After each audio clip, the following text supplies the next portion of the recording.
Welcome to Topic 4, Lesson 3, Electron Configurations. In this lesson, I'm going to do my best to get you to understand how to make electron configurations and electron diagrams for the different elements on the periodic table. You should be able to do all of them. I'm going to give you two different techniques today, and you use whichever one you feel most comfortable with. So let's go.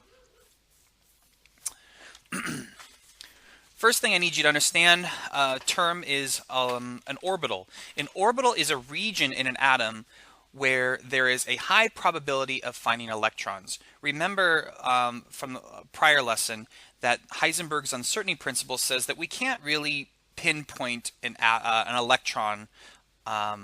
It's not like an orbit that's like a planet moving around the sun. That it's a very predictable pattern, and we know its velocity. We know its we know these things about it. Heisenberg's uncertainty principle says that there's a high probability of an area, but we can't know for certain. So because we're talking about an uncertain area with high probability, we use the term orbital, not orbit. And there's areas that they're found. They're not found just anywhere. So we're talking that again, we're talking back, if we review, we're talking about the fact that electrons are quantized. They have certain areas that you have high probabilities of finding them. They are quantized. They don't exist just anywhere. Okay. When electrons fill the orbitals, they will fill the lowest level orbitals first. So when electrons fill, they'll fill the lowest level orbitals first. They don't just go anywhere. They'll find the lowest ones closest to the nucleus, and then when those get filled, they'll move further and further out. There are 4 different orbitals, and I have them listed here in order from going from lowest to highest energy. So the lowest energy level orbital is S, and then P, D, and finally F would be the highest energy orbital. Electrons will fill in the S, then the P, then the D, then the F. Okay? What's that? All right. First of all, the S orbital is spherical shape. This is the one that you've probably would identify most when you think about orbitals. And the S is a sphere shape. A lot of times with the Bohr model, if you guys go back, if you don't know what I'm talking about, please go back to the first lesson in topic 4. The Bohr model was just orbits, but if you cut a sphere in half, you might think that it would look something like this, like a circle. So it's not a circle, it's 3-dimensional sphere, and an S orbital can hold a maximum of 2 electrons. Main thing I need you to know here is that S orbitals can hold a maximum of 2 electrons. So in this region of space, we can have 1 or 2 or even 0. There could be orbitals exist without electrons in them. So we'll learn this in the lab that we're going to do on this subject, that electrons can jump into these other orbitals when you excite them, and then they'll go back to rest in where their ground state. So an orbital can have 0 electrons, it can have 1 or 2, but an S orbital cannot have more than 2 electrons. If that would fill it up, and then the electrons would have to go find another place to fill. Okay, the next type of orbital I would like to talk about is p orbitals. P orbitals are like dumbbell shape. In other words, if this was the nucleus here in the center on this first picture, if this was the nucleus, it could have 0, 1, or 2 electrons can be in this orientation. So instead of being a sphere around the nucleus, when you have a p orbital, you'll have electrons that will be, perhaps in this situation, on the vertical axis that could be above or below. It could be on the X, Y, or Z axis, meaning it could be going vertically, horizontally, or this is supposed to be kind of illustrating straight out or straight into the camera, out or in, whatever. So it could be going vertically, horizontally, or right at you. That would be the 3 different orientations for p orbitals. Each of these orientations can hold a maximum of 2 electrons. Therefore, p orbitals, if each one of these can hold a maximum of 2, and there are 3 different orbitals, pay attention, this is the important part here.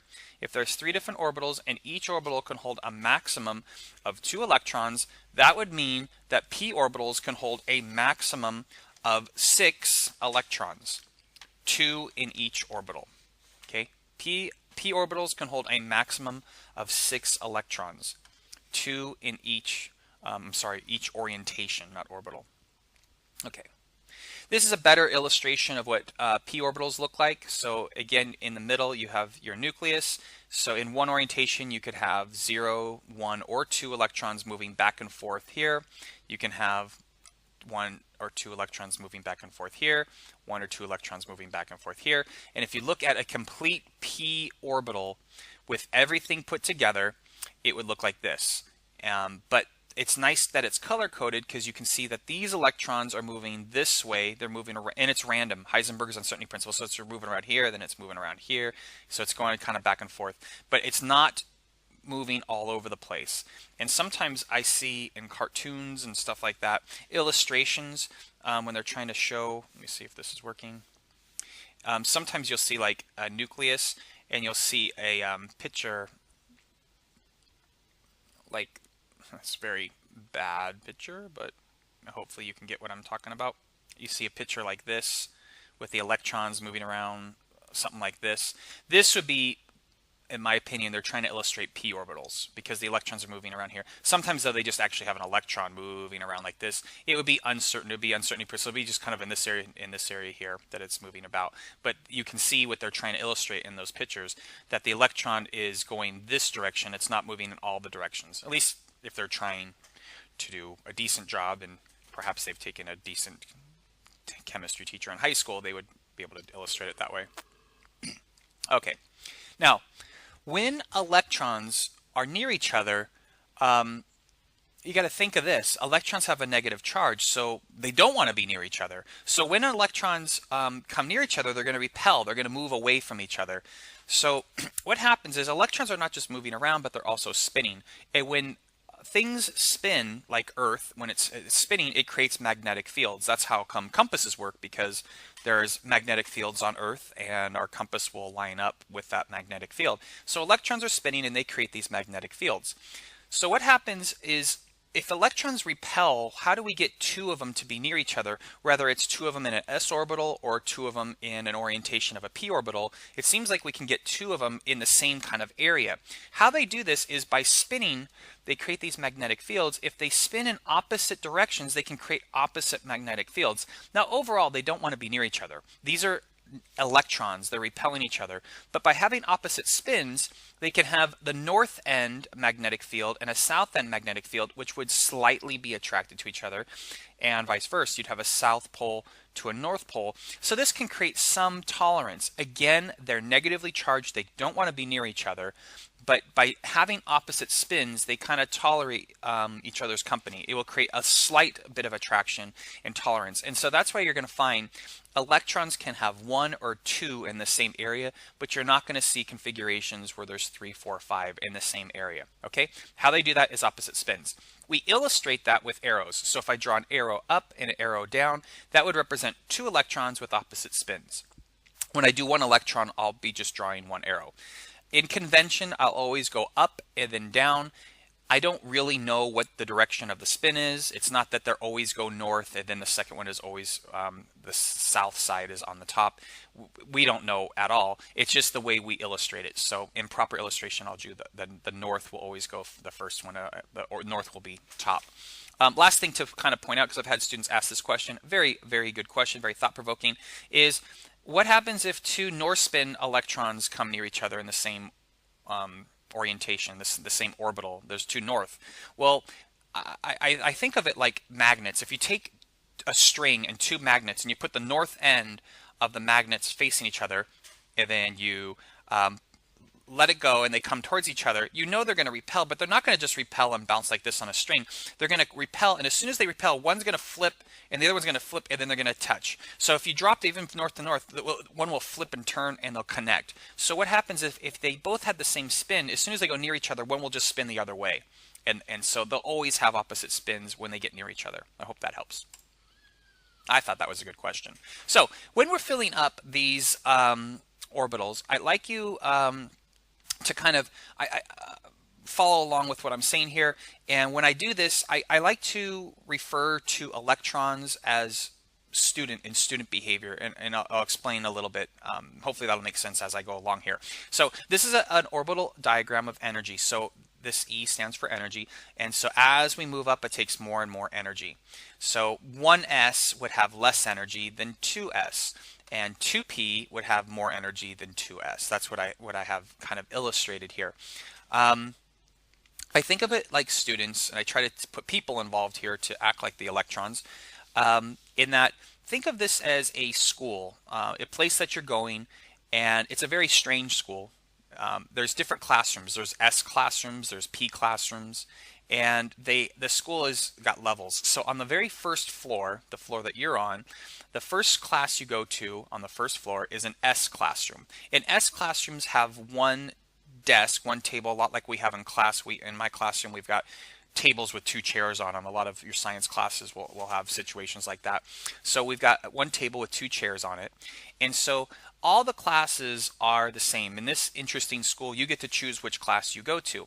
They're all the same. The teachers are no different. You don't know, there's no difference in students, teachers, take all that away. The only thing that you have to consider is where the class is located. So your first choice, you walk in this room, and on the first floor, there's an S classroom, there's a desk, and there's 2, and this table at this desk has 2 chairs, and there's nobody there. It would make sense, this is the first place you went, it's easiest to go to, it takes the least amount of energy. So the first student would come into this classroom, and then when the door opens, the second student comes in, and they look, and they say, oh, there's one more seat in here, and they would join that first student in this classroom. So the first 2 students would go to the first level, the first classroom, and they would fill. And because electrons, we're talking about electrons again, not students, they are negatively charged, they will take opposite spins to occupy that same space. Okay? Now, the third student comes, and this first class is full, so they can't go. There's no seats. So they have to climb up the stairs, spend more of their energy, and they get to the second classroom. And so the third student would fill in the second classroom, and so would the fourth student. So the next 2 students would fill up here. Now, the 5th student goes, all right, it's full, climbs the stairs, it's full, and now they have to go, let's pretend you walk up the stairs, and then you got to walk across, there's a big building, you have to walk across the other side of campus on the 2nd floor to this next classroom. So it takes more energy. We're going to say it takes more energy to climb the stairs than it does to walk across the classrooms. That's why it's a bigger gap here. But still, it takes energy to go to this P classroom. And since S was full, we walk over to this P classroom. And now there's 3 tables. And what I'm going to talk about here, the reason I like to talk about with students is whenever I've been teaching for quite a while now, and when students come into my classroom, I always observe on the first day. I don't often have a seating chart. I might have a seating chart, but I don't tell them about it the first day. I just have them sit down, and I want to see where they sit. And when students come into a classroom and they sit down, and a lot of times I have these desks that have 2 people per desk, the first student will come and sit down anywhere. They could sit at any desk. And then the second student will come in, and all these seats are available. There's always one seat that they don't take, and that is the seat next to the first person. They'll always find a different empty seat in the classroom. And then the room will start to kind of fill up. There'll be one here, one here, one here, one here, one here. And they start to fill up all over the classroom until half of my seats are full, and there's an empty seat between everybody. And then students will start to pair up. So if it doesn't take any more energy when the students fill up a p orbitals or situations where there's multiple seats in the classroom, it doesn't take any more energy to go to another seat. It's not like going upstairs or across campus. So it doesn't take any more energy, and I will just take my own seat.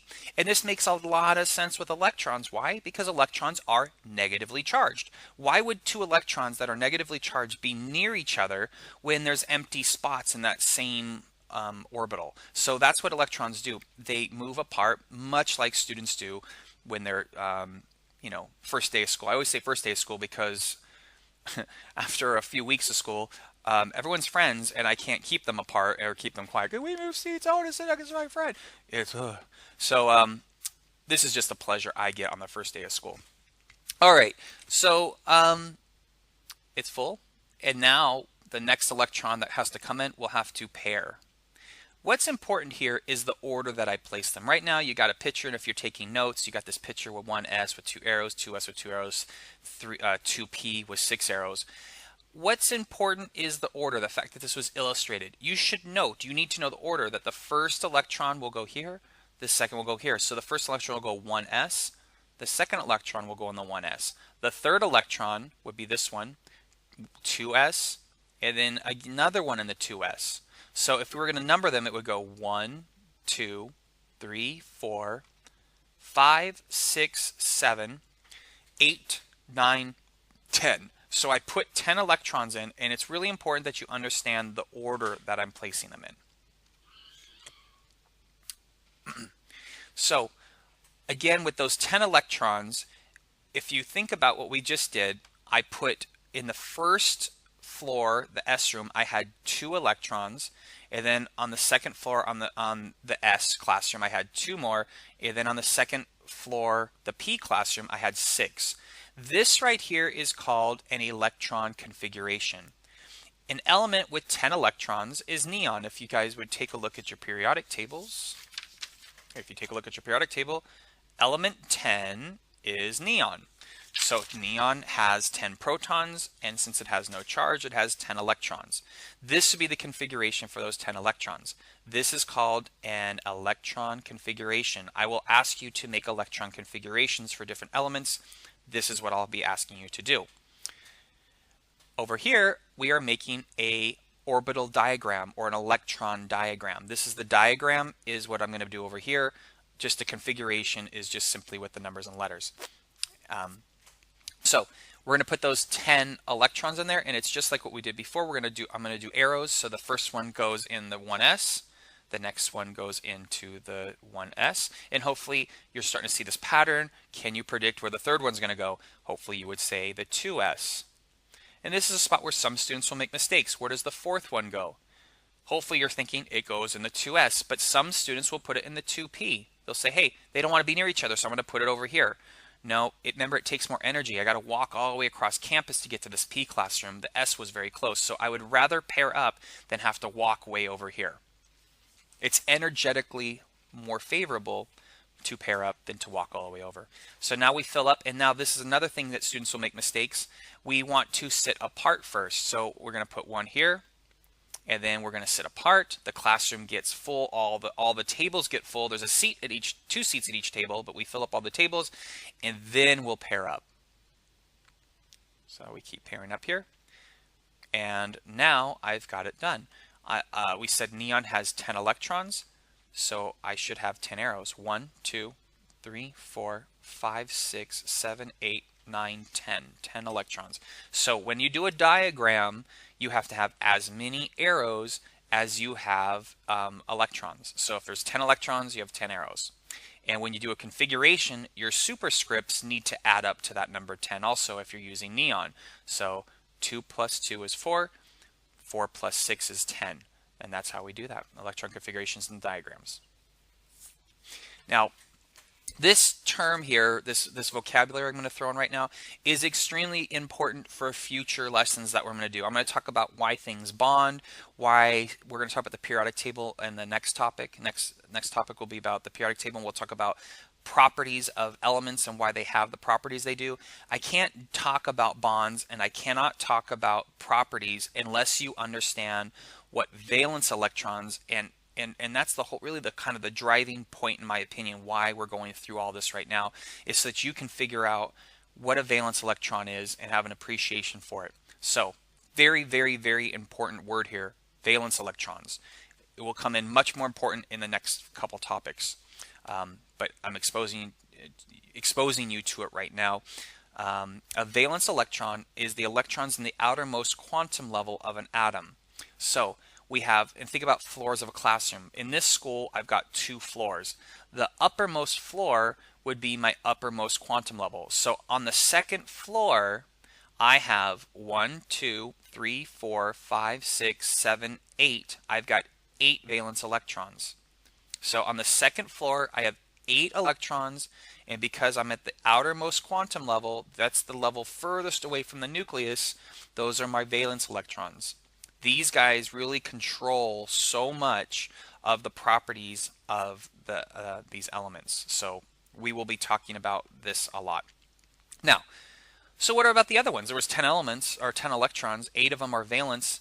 The other 2 are called core electrons. These are the inner electrons. So your core is your inner and your outer is valence. A lot of times students just want to look at the last part here, and a mistake that I don't want you to make is neon. I say, how many valence electrons does neon have? And they'll go, okay, they make the diagram and they say 1, 2, 3, 4, 5, 6. They just count these guys here. Remember, you're looking at the whole quantum level, this number here. So it's everything with the 2 on it. So that's why it is 8. It's because there's a 2s and a 2p. They all get to count. And so if you're thinking ahead, you're like, oh, so if there was a 3s, here, that 3s, however many electrons I put there, would be valence, and the 1 and the 2, these would all be core. These would all be core if I had a third level here, okay? One last thing to note, if I had hydrogen, that's element 1. If I have hydrogen with 1 electron, we would place that right here. Hydrogen, would it have 1 core electron or would it have 1 valence electron? The correct answer is it has 1 valence electron. Your outermost is valence. So even if you just have 1, you have a valence electron.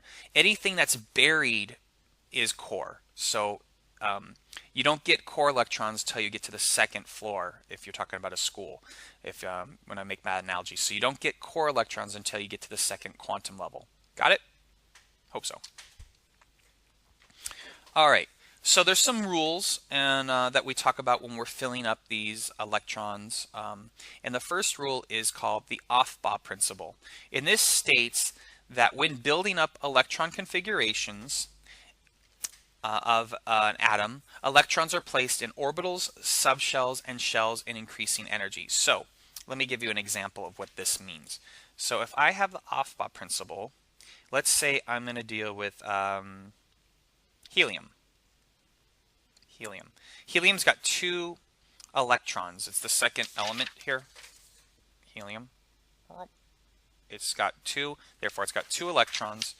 And so following the Aufbau principle, we saw a pattern here. So we have 1s, and there's a 2s and a 2p. It just keeps going. These things all exist. But we would not be following the Aufbau principle if perhaps I said, okay, I'm going to say the first electron is going to go here, and then the 2nd electron is going to go here, because they don't want to be near each other, so they're going to be far apart. If I did this, I'm breaking the Aufbau principle. Sometimes on my tests and quizzes, I will like to say, here's a configuration for helium, and my question will be, is this the correct electron diagram for helium? And if it is not, what's wrong with it? And you would have to say, no, this is not the correct configuration for helium. You didn't follow the Aufbau principle. The Aufbau principle states that I fill lowest energy levels first. So this would be incorrect.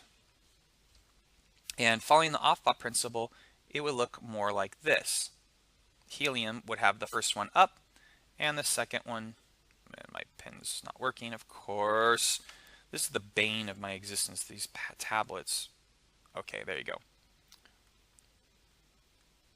There you go. So that would be the correct configuration for helium. This would not. I can't skip. And this is following the Aufbau principle. The next rule is called Hund's rule. And Hund's rule says that when an electron is added to a subshell, it will always occupy orbitals singly if possible, and only pair up if no empty orbitals are available. So what I'm talking about here, sometimes my students get a kick out of this analogy, is that the Aufbau principle, it's kind of an unspoken rule that guys know. It's an unspoken rule in guy restrooms. Where in a guy's restroom, if you're a girl and you never been in a guy's restroom, I'm going to give you some insight on men and how we think. When you go into a male restroom and you're going to the bathroom, there's urinals on the wall. And when you go up to the urinals, there's a whole bunch of urinals on the wall. If you're the first one in the restroom, you can choose any one you go. So let's just say I use this one here. This one here. Okay. If I use this one here and someone else comes in the restroom, it's kind of an unspoken rule that they can use any urinal they want. I'm using this one here, but they better not use these two, this one or this one. They better not come next to me. Not that I would do anything about it, but it's very odd. So when the next guy comes in, he might go here. He might leave a spot in between, or here, or here, or here, anywhere they want. But they'll leave a space in between. We're kind of like electrons. We have this repulsion, like repulsion. Maybe we do repulse each other, but we repel each other. And you should leave space in between guys. Now, if the room was completely like half, there's people in there and there's just no empty spots. Yes, people will stand next to each other in a men's restroom, but that's only because there's no empty spots, and it would take a lot more energy to find another spot. So I think of Hund's rule being like men's restroom etiquette, the unspoken rule of men. And I say this, and I know it sounds sexist, that it's just a men thing and women don't understand. And my naive mind is I just don't think that the women quite get it, because when we go out to dinner and there's a whole bunch of us together, sometimes one girl will get up and say like, "I'm going to the bathroom. Anyone want to join me?" And the whole table goes. So you're just like, what are they doing in here? Like for me, when a guy goes to the restroom and someone says, "You want to go to the bathroom with me?" I'd be like, "No, thanks, buddy. No, thank you." So it's a little strange to me, being a guy. So I just thought you'd give you some insight on how guys think and why I think this is kind of the guy rule of urinals. So now let's talk about chemistry, because this has gotten way off topic. So we're going to use Hund's rule here. For boron, has 5 electrons. Notice that they're filling up separately. In Hund's rule, with carbon, see, they didn't come together here. That would break Hund's rule. It wouldn't break the Aufbau principle. It would break Hund's rule, because Hund's rule is saying if you've got empty spots, it doesn't take any more energy, then they will go apart first. So with nitrogen, its configuration would look like this. It would fill up that 1s, the 2s, and then they would break apart. It wouldn't be until you get to oxygen, because it's got 8 electrons, 1, 2, 3, 4, 5, 6, 7, 8, that you would actually have to pair. This would be a situation where there's just no more room. Another electron comes and it say, you know what, I don't really want to be near another electron. We're both negative, we're repelling each other. However, it's a lot easier to just find an empty spot here, then we'll just have opposite spins and deal with each other, than to try to find another spot to be. Okay? And then fluorine, and then neon. So this order that I have here, this ordering is following Hund's rule. Get it? So I will illustrate it incorrect. Like if I was to say carbon not following the Hund's rule, I might take this out and put it here. If I drew this configuration for carbon, 1s2, 2s2, 2p2, but I put them in the same box, that's not following Hund's rule. And that's not following the Guy code of bathroom etiquette. All right, at this point here, I have students usually go up to the chalkboard and demonstrate that they're understanding. I give a piece of chalk to every student. It's called a popcorn drill. There's a little thing of popcorn here. And and I have them, you're an electron. Where would you go first, following Hund's rule and the Aufbau principle? So when we do this, we're dealing with oxygen, and we should know that oxygen has 8 electrons. So we're going to pass the chalk to 8 different students, and they'll go up one at a time. And the first one, following the Aufbau principle, would take the 1s.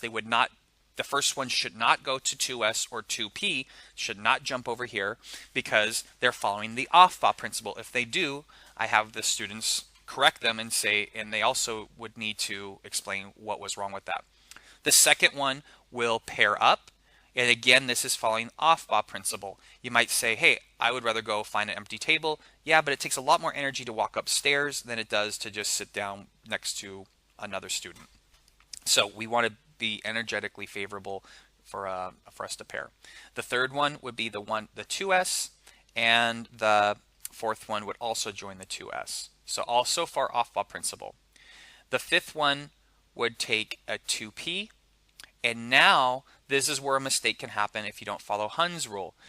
You make sure you stay apart. So if a student comes up and puts their arrow here instead of there, if they put it here, then they didn't follow Hund's rule. And we get the students to have a little discussion about that though also. So now I've got here, and I've done 1, 2, 3, 4, 5, 6 electrons, and here's my 7th electron, and here's the 8th electron. So we stop here because oxygen only has 8 electrons, and so we have to stop here. If you keep adding them, now you're no longer oxygen. You're moving into different elements. Oxygen has 8 electrons. Okay. So at this point, a lot of students, their wheels are turning and they're thinking like, hey, how do you know it was 1s and then 2s, then 2p? And what comes after 2p? Well, there's a couple tricks on how you can remember this. This is the first trick I'm going to show you.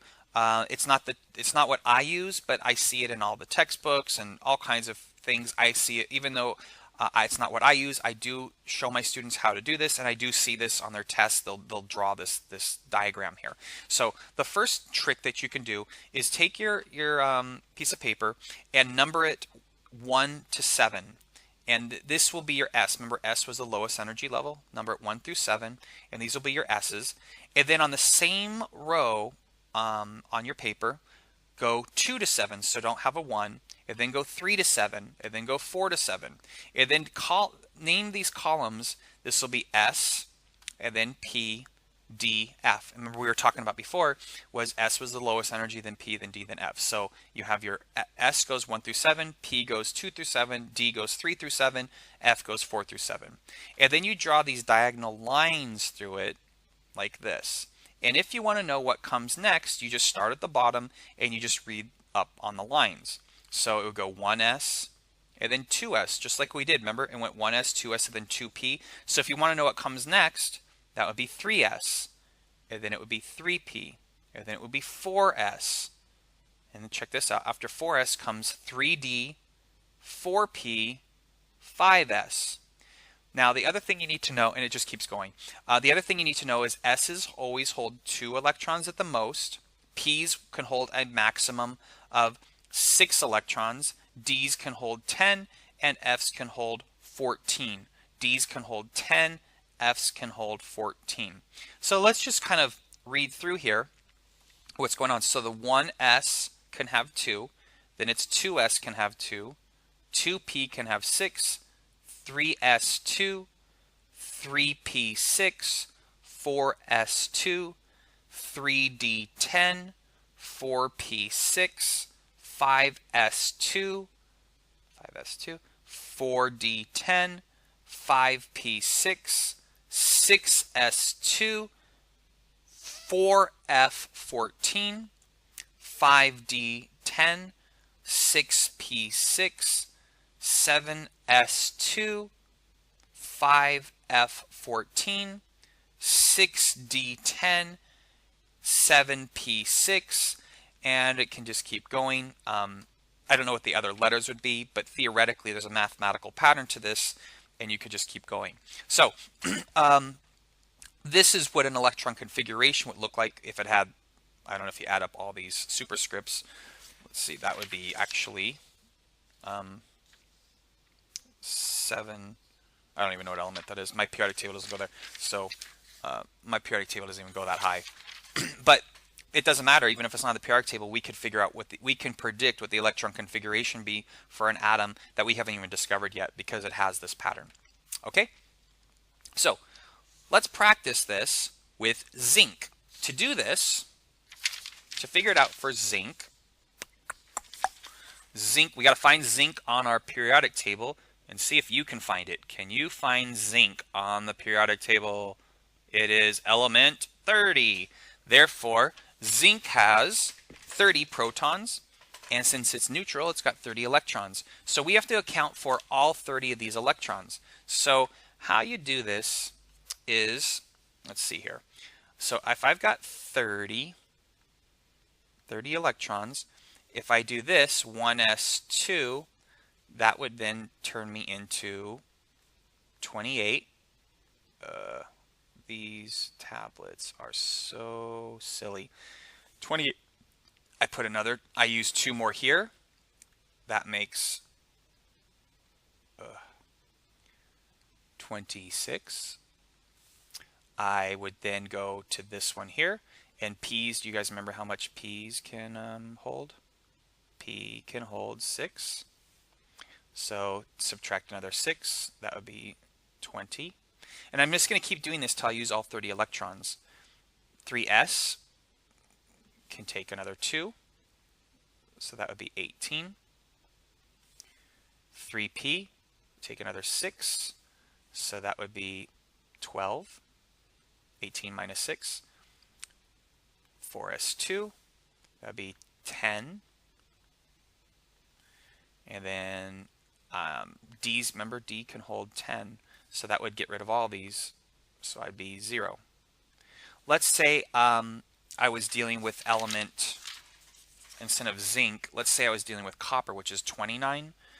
If it was copper, then I would only put 10, or I'd only have 9 in the D, I wouldn't have the full 10.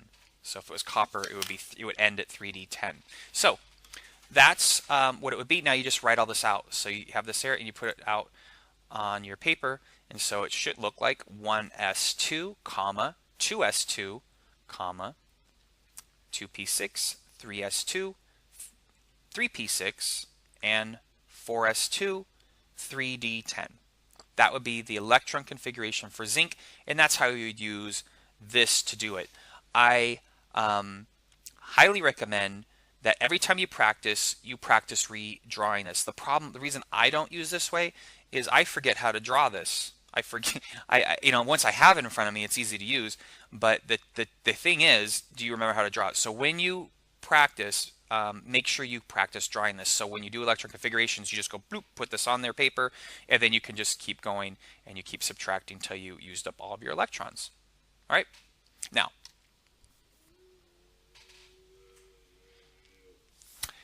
You might have noticed from what we just did that the first electron, you might have seen that you're starting to recognize this pattern. The first electron was, so hydrogen has just one electron.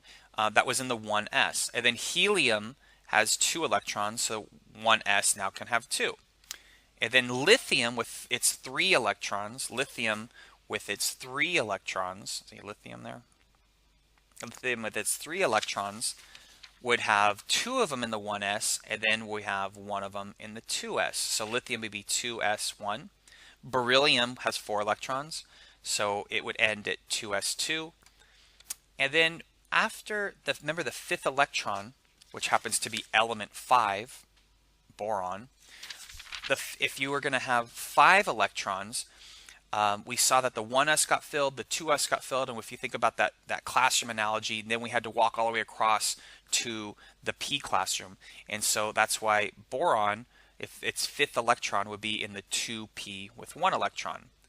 2p2, 2 electrons in there for carbon, 2p3 for nitrogen, 2p4 for oxygen, 2p5 for fluorine, and then 2p6 for neon.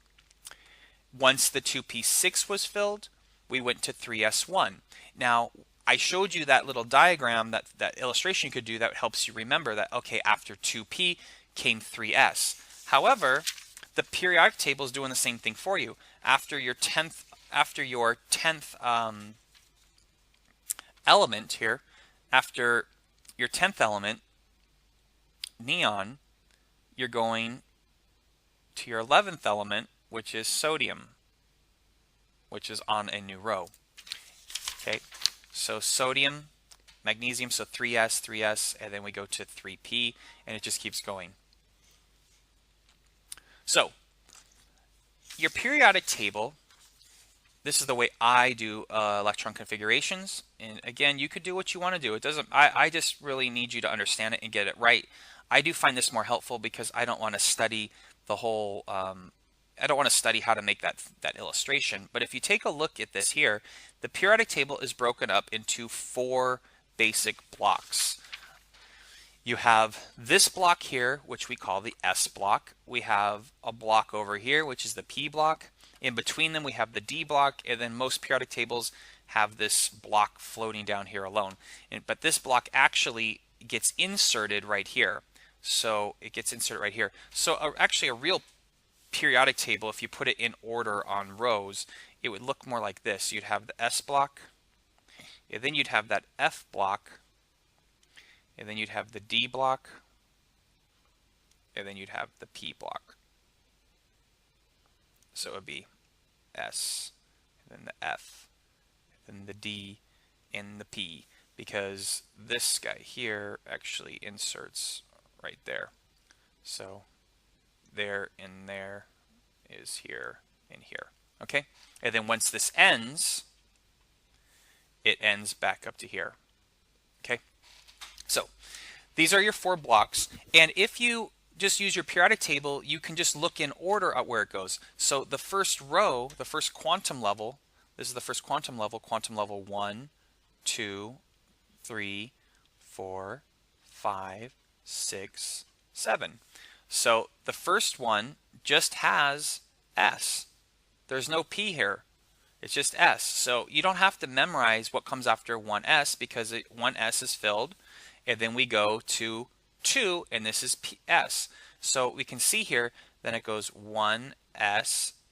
And how many does it have? I don't have to memorize anything. I just count. There's only got 2. So 1S has 2. That's hydrogen and helium. And then we've got 2S has 2. So I'm just doing this without that. I'm just using the periodic table. And then I'm still on, I'm still on the second row, and this is the P block now. So then it goes 2P, and it can have 6. 1, 2, 3, 4, 5, 6. And then after 2P, if you're like, hey, what comes next? Just look at your periodic table. It goes down here. So that would be 3S2. And then it goes over to here. 3P6. And then once 3P6 is filled, we got the 6 ones here. Then we get the 2 here. 4S block. 4S2. And now here's the trick. We fill up the 4S, and now we go to the D block. An interesting thing about D block elements is they all behave so much alike. They're very similar in properties. And if you think about the D block elements, you have things like gold, silver, copper, iron. They're metals. They're very stable. These metals here, by the way, these are called the alkali metals. They're very unstable. Things like sodium and if you look over here, these guys, wrong side. These guys here, sodium, lithium, potassium, rubidium, cesium, these guys here, they're very, very unstable. But you go through you go 10 in a row that are very, very stable. And the reason is because we're on the 4S. They have, remember, the outermost quantum level is valence. You have 2 valence electrons on the 4. And what happens on the D block, and if you remember those arrows, it'll confirm what I'm going to tell you, that after 4S comes 3D. In other words, every electron that's added after 4S adds to the core. So what's going to happen here is after 4S, you subtract 1 for D. Whenever you, so you subtract 1 for D. So this would be, so if it's on the 4th, so if I'm on the 4th row, I subtract 1 for D because these add to the core. So this is 3D. And I go, if you forget how many there are, just count. 1, 2, 3, 4, 5, 6, 7, 8, 9, 10. 3D10. And now I'm still on the 4th row. So this is 4P6. 4P6. After this is filled, we go down here. 5S2. And hopefully you're figuring out the pattern here. 5S2. Now we're going to D block. I subtract 1 since I'm on the 5th one. If I subtract 1, that's 4D10. And then I go 5P6. That's right here. Then I'm going to go down here. 6S2. So my work is continuing here. So 6S2. And then I go down here. Now, F is a lot like the D block, except you subtract 2. So after 6S2, for F, I subtract 2. So this is the 6th row. And if I'm going to subtract 2, I'm going to say that is 4F14. 1, 2, 3, 4, 5, 6, 7, 8, 9, 10, 11, 12, 13, 14. That's why there's 14 here. And then I come back up. I'm here. This is the D block. I subtract 1. So this would be 5D10. And then I fill that up. And I'm going to say 6p6, and hopefully you can figure this out. 7s2, 5, 7s2. Now I come down here, 5f14. Then I come over here, 6d10. And then if I was to keep going, it would be 7p up to 6. And I'm just going to stop when I get to whatever element I want to do.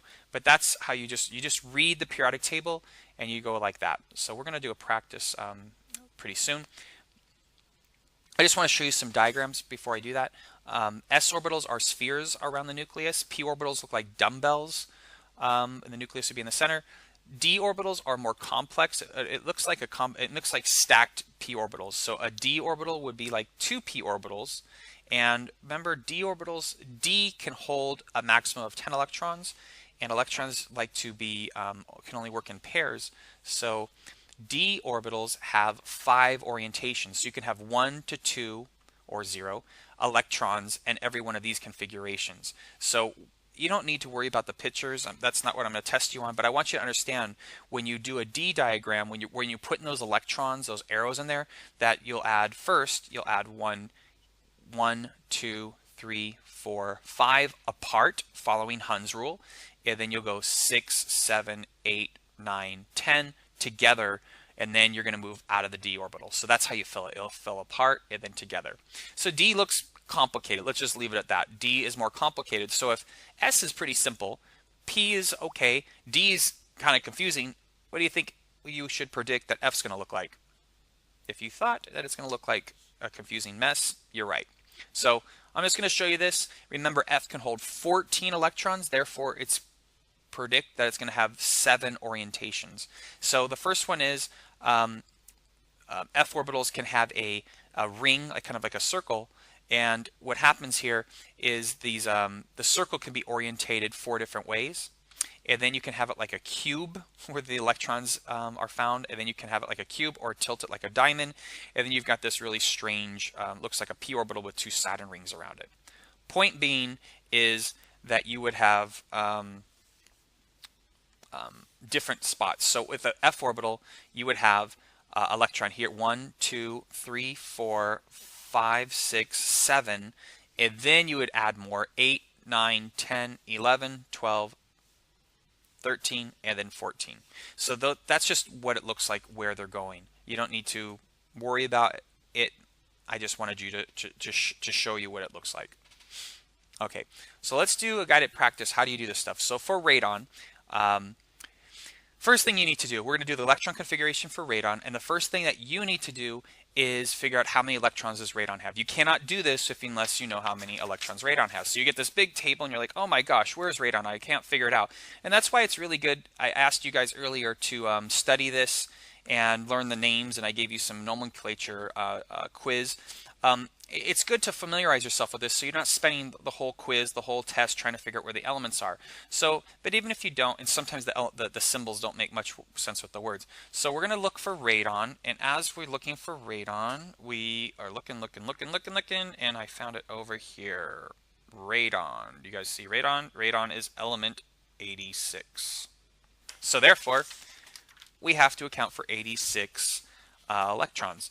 We could do it using that diagram with the arrows, and then we just have to take the 86 and we just have to keep subtracting from 86 until we're done, or we could just use the periodic table and count up there. And if I did that, I would say the first 2 is hydrogen and helium, so that would be 1s, that's the first row, and then I go to the second row, 2s, and then I go across to 2p, and then I would go to 3s, and then I move across to 3p, and then I'm at 4s, and then after 4s I'm in the d block, so I say 4s 3d, and then I go back to 4p, and then I go to 5s, and pause the video, go slower, go back to what I was talking about. I know it's extremely confusing to hear 1s, 2s, 3s, 1s, 2s, 2p. So I know it's confusing. So pause the video, go back, look back at the other things that we've done, and see if you can go all the way to radon here. And when you do that, remember, you have to find radon. It's got 86 electrons. And when you write the configuration, hopefully you got this: 1s2, 2s2, 2p6, 3s2, 3p6, 4s2, 3d10. Remember, when you got to that after the 4s, which was here, after you did the 4s, which was potassium and calcium, then you moved over to the D block, you subtract 1. And that's why we say over here 3d10, and then you pop back out 4p6, 5s2, 4d10. Remember to subtract 1. I highlighted in red where I see students make mistakes. They'll write 4s2, 4d10, 4p6. Remember, the D block fills the core. It doesn't add any more valence. After the 5s, you have 4d, and then you go back to 5p, and now you've got 6s, and that's where the F block gets introduced. The F block here, that F block on the bottom. So you have at the 6, which is cesium and barium, then it goes down to that F block. And you can't forget that F block. And I highlighted that in blue. You subtract 2 for the F block, because what a lot of students do is they just actually forget the F block. I've seen a lot of times people write 6s2 and then they just go right, and this is completely gone because it's down there and they just forgot it. If you're counting up your electrons, you'll notice that you were 14 short. You didn't do radon. So make sure that you don't forget about that F block, and make sure you subtract 2 for F and subtract 1 for D, or use those arrows. So 4F14, 5D10, and then 6P6. And that would be the configuration for radon 86. I've got some practice for you guys to do, and we will review this in class the day after I've taught this in class. There's 10 things that you're going to be working on, 10 elements. The first thing you're going to do is configurations, and the second thing you're going to do is diagrams. So configurations would be, I'll do carbon with you here. You get an advantage of learning one with me right here. So carbon is element 6, so therefore I'm going to have 6 total, and so I'm going to add up till 6. So carbon, if you're using the periodic table, you would see that it's got 1s has 2. 1s has 2. That would be hydrogen and helium. That's the first quantum level, 1. And then you go 2s. 2s has 2. 2s has 2. That gets you up to beryllium. And then you go to the P block. And you see carbon on that P block. It's number 6. So I only need to add 2 electrons to the P block to get to carbon. I'm stopping at carbon. And it's on the second quantum level, and it's P. So I would say, for carbon, I would say 2P. I almost put 6. Oh, not doing that yet. Oh my goodness. I really not liking this. And 2P2. So the configuration for carbon would be 1s2, 2s2, 2p2. So 2p2. That looks a little sloppy. Okay, so 2p2. That would be carbon. Now for lithium, I'm asking you to do an electron diagram. The difference here is a diagram. What I'm asking for you over here is a configuration. So in the diagram for lithium, that is element 3. That's element 3. And so we are going to draw lithium like this. 1s will have 2, and 2s will have 1. Kind of funky. So that would be for lithium. That would be because lithium's got 3, and this would be for carbon. That's the difference between these two rows. So arrows on this row, no arrows on this one. This one here, diagrams are a little more detailed in that you can see if people are making mistakes with violating Hund's rule, how you put those arrows in there, if you're grouping them up or not. It shows a little more detail doing the diagrams. All right, guys, have fun, good luck, and if you need any help, please come see me. That's what I'm here for. Ciao.